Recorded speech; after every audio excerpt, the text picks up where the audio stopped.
There is a math problem that millions of Americans cannot solve. Not because they lack the intelligence to solve it, but because the problem is not actually a math problem. You have looked at your income. You have looked at your expenses. The numbers should leave something over. And yet, month after month, the account reaches zero before the month does. Not because of a single bad decision. Not because of an emergency. The money simply disappears, absorbed, equalized, consumed, as if the paycheck was designed to empty. 3,000 years ago, Solomon documented this exact mechanism in a single observation, not as moral instruction, as a structural law of human financial behavior. And behavioral economists at Princeton and the University of Chicago spent decades of research arriving at the same conclusion, using different language. What they found, and what Solomon seems to have identified first, is that the problem is not the amount coming in. It is the sequence of what happens when it arrives. And once you understand that sequence, the pattern that has felt like a personal failure reveals itself as something else entirely. There is a pattern so consistent across American households that economists have stopped treating it as a personal failure. They have started treating it as a structural feature of how human beings relate to income. The pattern is this: money arrives, and then it disappears. Not because of any single bad decision, not because of a crisis or an emergency. It simply vanishes, absorbed, consumed, dispersed, until the next paycheck arrives and the cycle begins again. If you have lived this pattern, you know how disorienting it is. You are not careless. You are not irresponsible. You have looked at your income and done the math.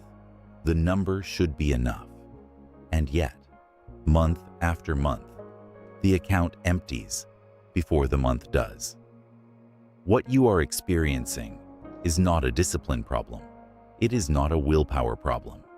It is a structural problem. And the mechanism behind it was documented with precise accuracy by one of the ancient world's most sophisticated observers of human behavior, approximately 3,000 years before behavioral economists gave it a name. That observer was Solomon. And what he identified was not a moral failing. It was a law. Consider what the Federal Reserve's Survey of Consumer Finances has repeatedly found. Across income brackets, the majority of American households report that their expenses consistently rise to meet their income. Not just among low earners, among people earning $75,000 a year, among people earning $120,000. The number changes. The pattern does not. This is not intuitive. Common sense suggests that earning more should produce more left over. In practice, it almost never does. Not automatically, not without deliberate structural intervention. Researchers at Princeton studying household financial behavior observed something that fundamentally challenged the assumption that income determines savings. What they found was closer to a ratio than a formula. As income increased, so did expenditure, not by a fixed amount, but by a proportional one. The vessel grew, and the consumption grew with it. Something was causing expenses to track income with uncanny precision. The behavioral economists who studied this pattern named several contributing mechanisms: lifestyle inflation, present bias, social comparison effects, the hedonic adaptation treadmill. Each one describes a different psychological lever that gets pulled when new money arrives. But Solomon, writing in Proverbs, in a world without central banks, behavioral research, or subscription services, described the same phenomenon in a single observation. The wise, he wrote, store up choice food and olive oil, but fools gulp theirs down. The word translated as gulp in some English versions carries a specific connotation in the original Hebrew. It is not simply eating. It is consuming without pause. Consuming in real time, as fast as resources arrive. not saving against scarcity, not allocating toward production, simply absorbing whatever is present. Solomon was not making a moral argument, he was making a mechanical one. He was describing what happens when consumption moves at the same velocity as income. The result is structural emptiness, not from lack, but from the relationship between arrival and departure. There is a concept in fluid dynamics called equilibrium pressure. When two connected containers hold fluid at the same level, adding volume to one side does not create surplus. It creates equalization. The fluid redistributes until both sides reach the same height again. This is what happens to most American paychecks. The paycheck arrives. Expenses, existing and new, equalize to match it. The account returns to near zero. The next paycheck arrives. Equalization happens again. What behavioral economists now call the income-expenditure lock, Solomon seems to have identified as a fundamental feature of human consumption psychology. When there is no deliberate mechanism to interrupt the equalization, equalization is what happens every time. This is the Income Consumption Equalization Law. In the absence of a prior allocation structure, expenses will expand to consume available income regardless of the absolute level of that income. The size of the paycheck is irrelevant. Without pre-commitment, the paycheck disappears. It is worth sitting with that for a moment, because what this law means is that earning more on its own does not solve the problem. It scales the problem. A higher income without a prior allocation structure does not create wealth. It creates a larger emptying vessel. This is why people who receive significant raises frequently find, 12 months later, that they feel no more financially secure than before. The raise was real. The consumption equalization was faster. The modern evidence on this pattern is extensive and consistent. Research from the Federal Reserve Bank of New York on consumer spending behavior found that households increase their spending by approximately 80 to 90 cents for every dollar of additional permanent income, even when that income arrives without any explicit new expense to trigger it. The money simply finds its way out. A landmark study from the University of Chicago's Booth School of Business, examining household financial data across multiple income levels, found that the strongest predictor of savings accumulation was not income level. It was the existence of an automatic pre-committed savings mechanism, a structure that removed money from the consumable pool before the equalization process could reach it. In other words, the households that successfully interrupted the Income Consumption Equalization Law were not the ones who tried harder to resist spending. They were the ones who changed the structure before the money arrived. This is precisely what Solomon's observation implies.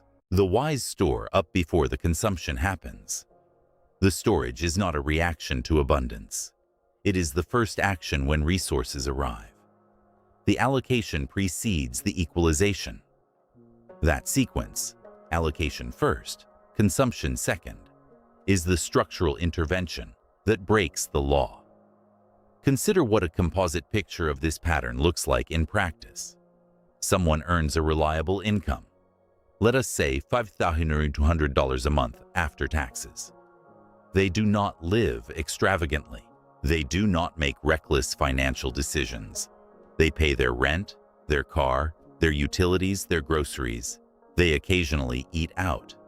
They subscribe to a reasonable number of services. They sometimes buy things they need, sometimes things they want. At the end of most months, they have between $200 and $400 remaining, sometimes less, and they cannot account for where the rest went, not because they spent carelessly, but because they spent continuously. The equalization happened in real time, transaction by transaction, until the account reached its natural equilibrium, near zero. Now introduce a structural intervention.